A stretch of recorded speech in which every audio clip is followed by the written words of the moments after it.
Ya viene nuestro nuevo curso para quienes siempre han querido aprender de manera muy sistemática la historia de la Fuerza Aérea Alemana, una de las fuerzas de combate más revolucionarias del siglo XX en la Segunda Guerra Mundial. Es nuestro curso Luftwaffe de principio a fin, que comenzará con clases en vivo en la segunda quincena del mes de julio. Para inscribirte es muy fácil, solo tienes que hacer clic en el enlace que está en la descripción y asegurar tu lugar.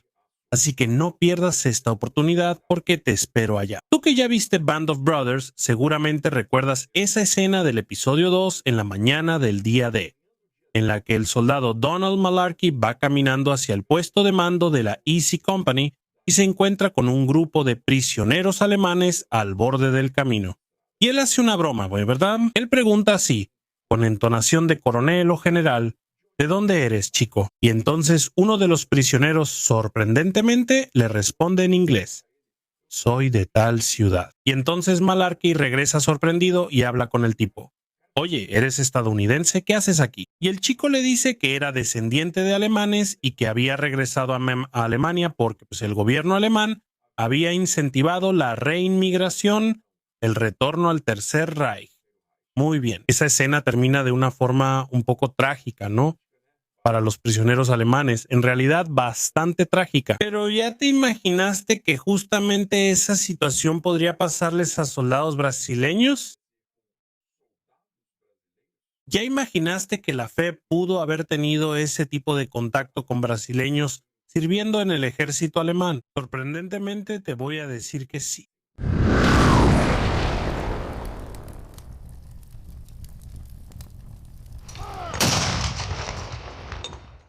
El 9 de agosto de 1945, el mismo día en que cayó la segunda bomba atómica allá en Japón, la FEB estaba totalmente concentrada en la ciudad de Francolis, cerca de Nápoles, allá en el sur de Italia. El primer escalón de regreso ya estaba en Brasil. Había regresado el mes anterior, en julio, y el resto, unos 20,000 brasileños, estaba acampado ahí, esperando su turno para volver al país. Fue entonces cuando los estadounidenses llegaron con un camión y de ese camión bajaron 9 soldados alemanes. ¿Qué soldados eran esos? De acuerdo con los estadounidenses, esos soldados habrían dicho que eran brasileños, hablaban portugués, y ahora, de acuerdo con la ley internacional, deberían ser repatriados a su país y, por lo tanto, puestos bajo la jurisdicción de la justicia militar brasileña. El general Olimpio Falconier da Cunha, el comandante de las unidades restantes de la FEB en Italia, entonces comunicó ese hecho al general Mascareñas, que ya estaba en Río de Janeiro. Y el general Mascareñas, entonces comandante de la FEB, envía su orden vía telégrafo a Italia, ordenando que esos 9 prisioneros fueran embarcados en el próximo transporte de tropas de la FEB rumbo a Brasil, que se realizaría el 12 de agosto de 1945 a bordo del barco estadounidense SS Mariposa. Esos 9 hombres que se habían rendido y que habían alegado ser brasileños eran Bronius Ayalcas, Walter Belletz, Carlos Hager, Wilhelm Bocasten, Friedrich Riber, Carlos Riebel, Karl Haller, Lauro Kern y Karl Georg Haff. El 22 de agosto de 1945, los prisioneros llegaron a Brasil junto con las tropas de la FEB y fueron llevados de inmediato al presidio central del Distrito Federal. Recordando que en ese entonces el Distrito Federal era Río de Janeiro, una prisión modelo, un edificio nuevo que había sido inaugurado en 1941 y que, a diferencia de la gran mayoría de los presidios brasileños de esa época, contaba con una gran infraestructura para el trabajo de los internos. Pero ahora, regresando en el tiempo hasta el 30 de abril de 1945, en la localidad de Fornovo de Taro, en el norte de Italia, donde la 148ª División de Infantería de la Wehrmacht acababa de rendirse ante la Fuerza Expedicionaria Brasileña. En medio de aquellas inmensas y continuas columnas de soldados de infantería alemana que bajaban de Fornovo de Taro rumbo a los puestos de recepción y rendición, el mayor Juan Carlos Gross, comandante del 1º Batallón del 6º Regimiento de Infantería, partió a pie para poder inspeccionar las columnas de prisioneros y verificar, de acuerdo con las leyes internacionales, que habían sido reforzadas por el general Mascareñas de Moraes, que los prisioneros no estaban siendo maltratados por los guerrilleros italianos que se encontraban alrededor de toda esa área. Al acercarse a una de las columnas de prisioneros, Gross entonces escuchó a los prisioneros hablándole en portugués. Claro, al oír un portugués brasileño perfecto y quedar completamente sorprendido por esa situación, João Carlos Gross entonces sacó a ese prisionero de la fila. Él entonces dijo que era el curitibano Carlos Luis Hübel, que antes de regresar a Alemania residía en Niterói, allá en Río de Janeiro, y que en esa época tenía 36 años de edad, habiendo participado en toda la campaña del ejército alemán desde 1939, que había combatido en la Operación Barbarroja e incluso fue herido en acción en Rusia. 1916, que había combatido en la Operación Barbarroja e incluso fue herido en acción en Rusia. Entonces condujo a Hübel al cuartel general del 6º Regimiento de Infantería para presentarlo al comandante, el coronel Nelson de Mello, la segunda sección del Estado Mayor del 6º Regimiento de Infantería, la sección de inteligencia. Estaba desesperadamente necesitando un traductor, así que Nelson de Mello autorizó la permanencia de Hübel en servicio, junto con la segunda sección del Estado Mayor para todo ese período de interrogatorios de muchos de los casi 15.000 prisioneros capturados en Fornovo de Tardo. Hübel así terminó prestando estos servicios de traducción a la Fuerza Expedicionaria Brasileña entre el 30 de abril y el 9 de mayo de 1945, cuando entonces fue enviado al cautiverio norteamericano.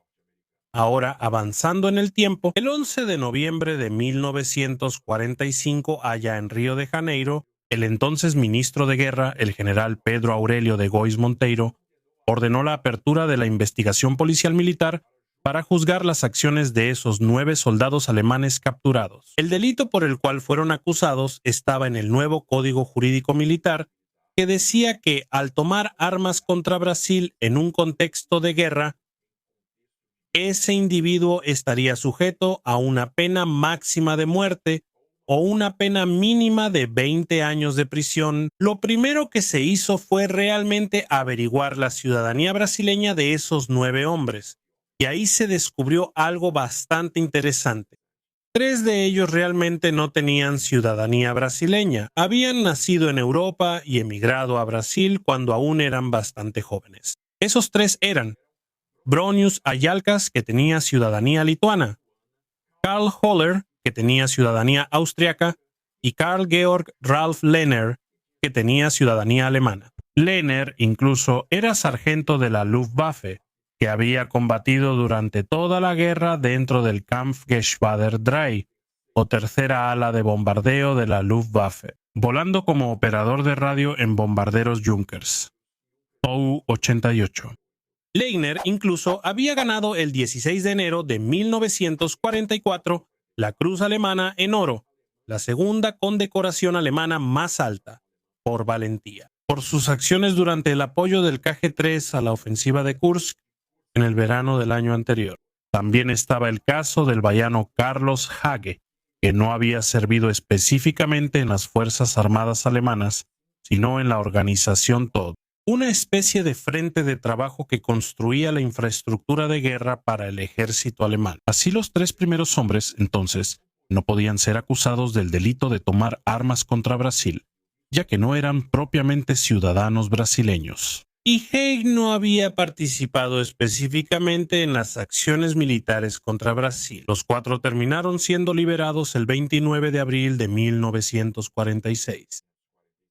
Contra los otros 5 entonces que habían nacido en territorio nacional y se habían integrado a las Fuerzas Armadas alemanas, una denuncia fue entonces presentada el 27 de agosto de 1946. Esa denuncia entonces de tomar armas contra Brasil en estado de guerra fue presentada contra Walter Berlitz, quien había sido cabo de la antiaérea de la Luftwaffe y había nacido en Porto Alegre, contra Wilhelm Kasten, nacido en Salvador, Bahía, que había servido como marinero en la Kriegsmarine junto a la 7ª flotilla de submarinos en la base de Saint-Nazaire durante la guerra, contra Friedrich Huber, paulista de Ribeirão Preto, que había servido en el 35º Regimiento Panzer de la famosa 4ª División Panzer, contra el curitibano Carlos Luis Huber, que había integrado la 148ª División de Infantería que se había rendido ante la FEB, y posteriormente trabajó como intérprete del Sexto Rey y, por último, contra el gaucho Lauro Koln, también soldado de la Luftwaffe. El equipo de defensa de los 5 acusados fue encabezado por el famoso abogado de Minas Gerais, Heráclito Fontoura Sobral Pinto, quien durante toda su carrera fue un gran defensor de los derechos humanos en Brasil. La defensa alegó que todos los acusados tenían ascendencia alemana muy cercana, es decir, eran hijos o nietos. Nietos de alemanes nacidos en Alemania habían sido convencidos de regresar a Alemania debido al programa del Tercer Reich para la reemigración de ciudadanos de etnia alemana, y que al llegar allá se encontraron dentro de un sistema totalitario que rápidamente entró en guerra y que no toleraba la negativa al servicio militar, siendo esto castigado con encarcelamiento o incluso ejecución. Por último, Sobral Pinto alegó que los 5 acusados habían ingresado a las Fuerzas Armadas alemanas antes de la declaración de guerra de Brasil, y que después de que Brasil se volvió enemigo de Alemania, en agosto de 1942 solicitar la baja del servicio militar era simplemente imposible en ese país, lo que obligó a estos hombres a continuar combatiendo con la Wehrmacht. Por último, Sobral Pinto concluyó diciendo que la acusación, el delito por el cual estaban siendo acusados, solo figuraba en el Código de Justicia Militar promulgado en 1944, no en la versión anterior de ese mismo Código de Justicia Militar. Por lo tanto, esos acusados habían incurrido en el delito antes de que éste fuera oficializado, y dado que la justicia no puede ser retroactiva, ellos técnicamente no estaban incurriendo en esa falta. De esta manera, la mayoría del tribunal votó el 20 de mayo de 1947 por la absolución de los 5 acusados, que fueron considerados como involucrados en los acontecimientos de la guerra, siendo puestos en libertad de inmediato. Hoy sabemos que 2.200.000 extranjeros sirvieron en la Wehrmacht durante la Segunda Guerra Mundial, un número equivalente al 12% del total del efectivo de las Fuerzas Armadas alemanas en la Segunda Guerra Mundial. Y entre ellos, hoy estimamos que entre ellos había cientos de brasileños, aunque es imposible saber el número exacto de ellos, pero sacamos esa estimación del hecho de que la misión militar brasileña en Berlín, establecida justo al final de la guerra para atender a los brasileños que se encontraban allí perdidos, en territorio europeo buscando repatriación, haya repatriado hasta el final de sus trabajos en 1951 un total de 2.445 personas.